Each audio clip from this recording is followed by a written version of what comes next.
You are being tested, and the administrator of this test is your heart. Your heart is going to test you to see if you will listen to it, despite everyone around you, your closest friends, your family, society at large, telling you how stupid it would be for you to follow your heart.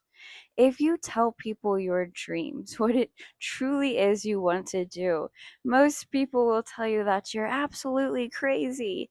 That's completely unrealistic. That's not a real job. Get a real job. And you'll just be met with so much doubt, because the reality is most people don't have the courage to follow their heart.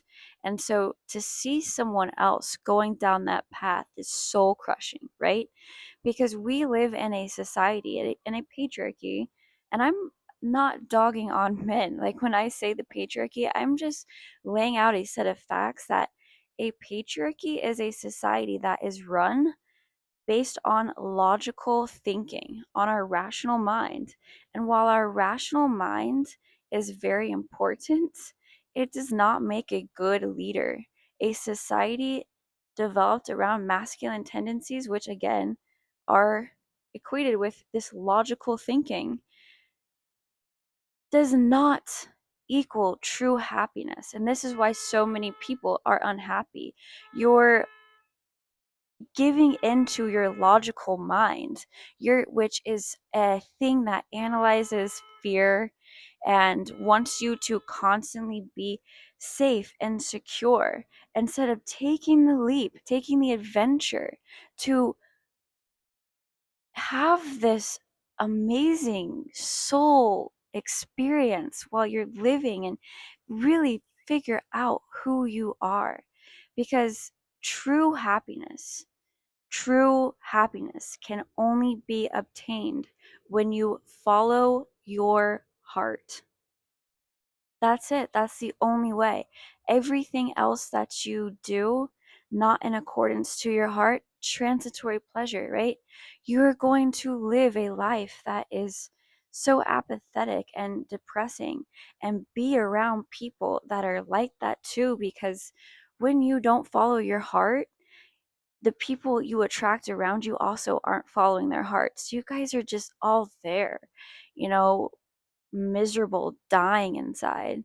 And again, society will throw you these little bones with these momentary pleasures. But other than that, it's just this apathetic, depressing existence where after you've done all the things that you're supposed to do, mid 40s, you're eventually just sitting around waiting to die.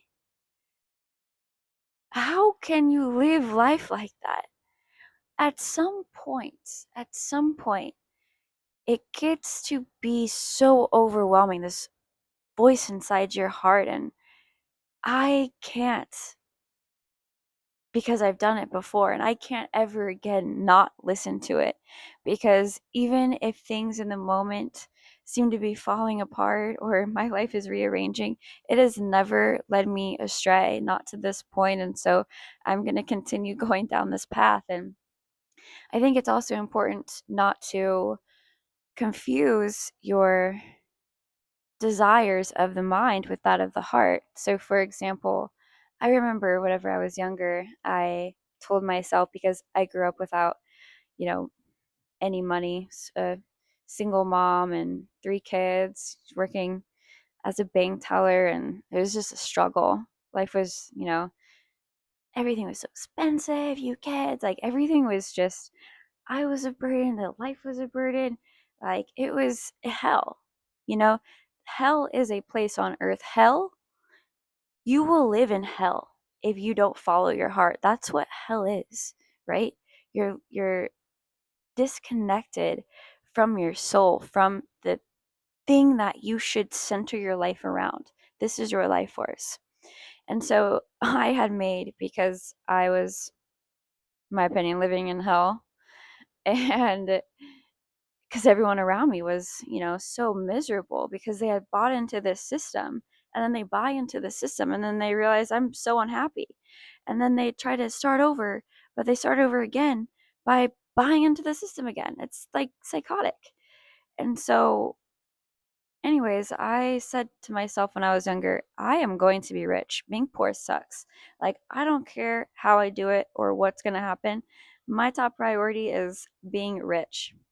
So, that type of desire, right, is not in alignment with your heart. So, don't confuse the two. And I did find myself actually not too much longer after I left the house. I was had more money than I could have ever dreamed of growing up. I was engaged to a very wealthy man and was living the life that society told me was at the peak. You know, Ferraris, any kind of car you could want, any type of financial security. I mean, he was, this prominent person and all of this stuff, but I just knew that I wasn't happy. It was a shallow existence.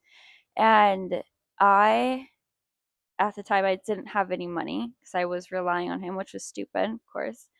But I had nothing. And I was so depressed and I wanted to leave so badly, but I was so scared because I didn't know how I would take care of myself. If I had left, if I called everything off, I knew he would, I knew his personality, which was controlling and used his resources as a form of control. But I had put myself into that situation because, like I said, I wanted money. I wanted to be rich. So there I was. I had it. I had all the riches. And I was being tested then. Am I going to go through? Am I going to double down on this life? This life where I am not fulfilled despite having all of these things, despite having all the money, despite having all the security. I'm going to get married, right? And or are you going to take the leap of faith and follow your heart? And so I did end up following my heart. And I can tell you, if you're on the edge of making the leap, if you're in a situation that has to end in your immediate time, that when you take the leap of faith to do what it is you need to do for your own personal happiness and not caring about what happens, like how you're going to make things work, there are energies that will quite literally come and help you when you start to follow your heart, and they will make sure you're okay.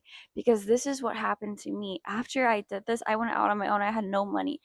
The miracles, I know that there's angels and a spirit world and people out there looking out for you, and they will help you.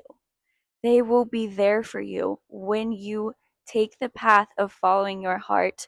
So don't be fearful and just take the leap. And as you go down this path, again, all of the blocks that come in the way, these are all going to get you to know yourself so much better. So you can alchemize all of the negative qualities about you into power. Like mine was always discipline. I've never been able to, in the past to get things done. But I realized that if I don't start working towards what I want to be doing, what's the alternative? What's the alternative to that? And that I can't bear to think, working these menial jobs forever, not doing what I really want to do. I can't live that way. And the there's a new energy here too. There's a new paradigm. I can so clearly feel it, and I know a lot of other people can as well, because the people now that are going to start attracting success, and that there's going to be this major power shift, right? Because we are switching from this, let's call it, to not offend anyone, from a logical based society, right, into a heart based society. So those that have the courage to follow your heart, especially right now in these in between phases where we're making the shift, we have an incredible opportunity to shift the power into our favor. And that's what's going to happen. Society is going to start rewarding those that follow their heart. So be one of the first people to be a spearhead in this new world and follow your heart.